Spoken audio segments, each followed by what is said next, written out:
পরিবার পরিকল্পনা করার সময় একজন ফিমেলের সাথে সাথে একজন মেলের ফুড হ্যাবিট সেটাও ব্যালেন্স হওয়াটা খুব দরকার।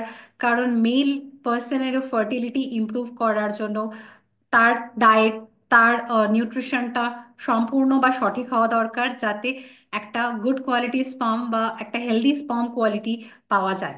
এক্ষেত্রে মেল ফার্টিলিটি জন্য অবশ্যই তার ক্ষেত্রেও একটা ব্যালেন্স ডায়েট, তার ক্ষেত্রেও ওজন নিয়ন্ত্রণ করা, তার ক্ষেত্রেও একটা হেলদি লাইফস্টাইল যেখানে অবশ্যই এক্সারসাইজ অ্যাক্টিভিটি থাকা দরকার। কারণ ডায়েট আপনার মেল ফার্টিলিটি বা একজন মেলের ফার্টিলিটি ইমপ্রুভ করার জন্য, তার হরমোনাল ব্যালেন্স ইমপ্রুভ করা, তার শরীরে ইনফ্ল্যামেশন আটকানো, তার ওজন নিয়ন্ত্রণ করা এবং তার শরীরকে সঠিক পুষ্টি দেওয়ার মতো কাজ, ইম্পর্টেন্ট কাজগুলো বা ইম্পর্টেন্ট রোল প্লে করবে।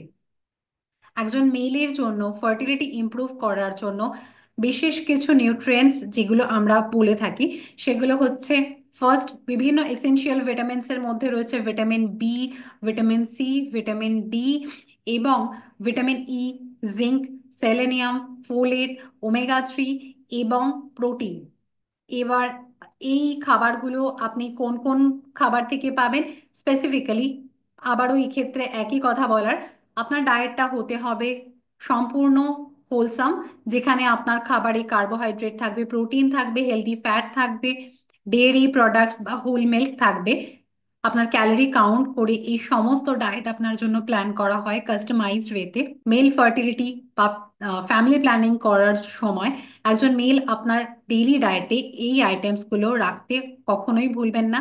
যেখানে জিঙ্ক সমৃদ্ধ খাবারগুলো আছে, জিঙ্ক আপনি পাবেন বিভিন্ন নাটস অ্যান্ড সিডস থেকে এবং ডিম থেকে, রেড মিট থেকে। সেলেনিয়াম যা আপনি পেয়ে যাবেন ডিম থেকে, বিভিন্ন নাটস থেকে। ভিটামিন সি যা আপনি পেয়ে যাবেন বিভিন্ন রকম লেবু জাতীয় ফল, যে মরশুমে যে লেবুটা পাওয়া যাচ্ছে। এছাড়াও পেয়ারা, কাঁচা টমেটো, কাঁচা লঙ্কা, পাতিলেবুর রস, আমলকির মতো উপাদান থেকেও আপনার বডি ভিটামিন সি পেয়ে যাচ্ছে। ফোলেট আপনি পেয়ে যাবেন বিভিন্ন রকমের খাবার থেকে, যেটা আপনি বিভিন্ন রকম গ্রিন লিফি ভেজিটেবলস, নাটস, ডিম এবং ইত্যাদি মাধ্যমে আপনার বডিতে প্রোটিনের চাহিদা পূরণ করার জন্য আপনাকে ডেইলি ডায়েটে ডাল, স্প্রাউটস, ঘুগনি, চানা, ছোলা, ছাতু ইত্যাদি রাখতে হবে। মাছ, ডিম, চিকেন, আপনারা যারা ভেজিটেরিয়ান আছেন তাদের ডায়েটে অবশ্যই মিল্ক এবং মিল্ক প্রোডাক্টস রাখতে হবে একটা পার্টিকুলার পোর্শনে। আপনার খাবারে থাকতে হবে অবশ্যই ভিটামিন বি সমৃদ্ধ খাবারগুলো, যেগুলো আপনি পাবেন হোল গ্রেনস থেকে। যেমন কম পালিশ করা বা সেমি পলিশ চাল বা ব্রাউন রাইস আপনি ইউজ করতে পারেন। গম, ডালিয়া, ওটমিল এবং অন্যান্য মিলেট আপনি আপনার খাবারে অ্যাড করতে পারেন। ভুললে চলবে না বিভিন্ন রকম সবজির কথা।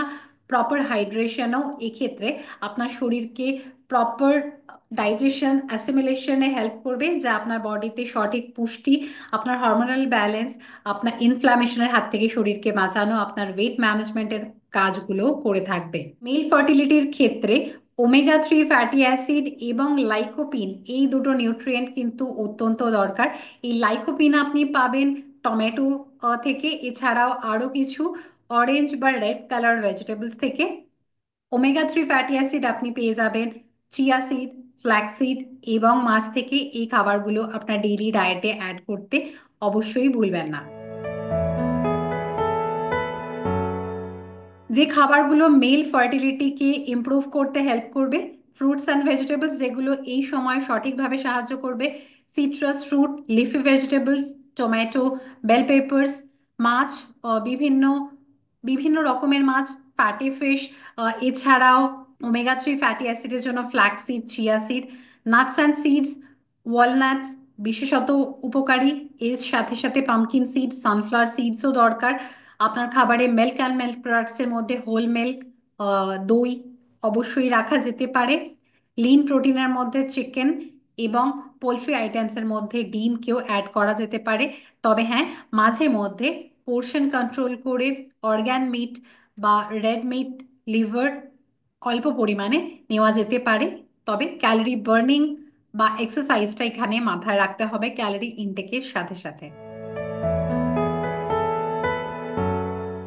ফ্যামিলি প্ল্যানিং করার সময় অবশ্যই একজন মেল এবং ফিমেল প্রত্যেককেই আপনার লাইফস্টাইল ইমপ্রুভ করতে হবে, যেখানে আপনার ক্যালোরি ইনটেক, ক্যালোরি বার্নিং এই দুটো ব্যালেন্স করা থাকবে।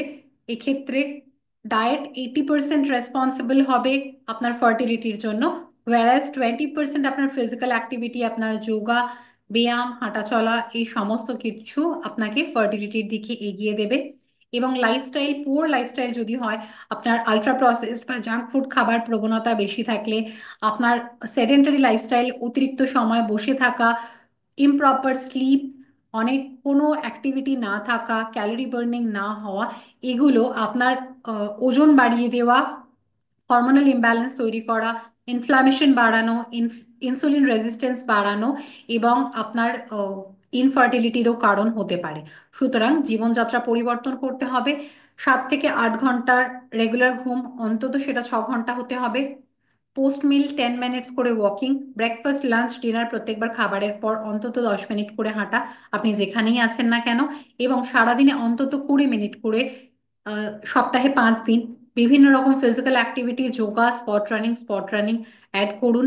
আপনাকে স্ট্রেস ম্যানেজ করতে হবে।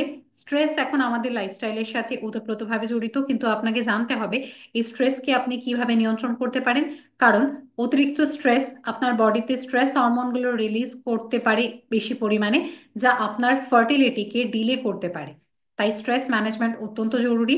রাতে ঘুমানোর আগে স্ক্রিন টাইম খুব এমার্জেন্সি না হলে কমাতে হবে। ঘুমানোর অন্তত আধ ঘন্টা আগে মোবাইল, ল্যাপটপ, টিভি স্ক্রিন থেকে দূরে থাকুন।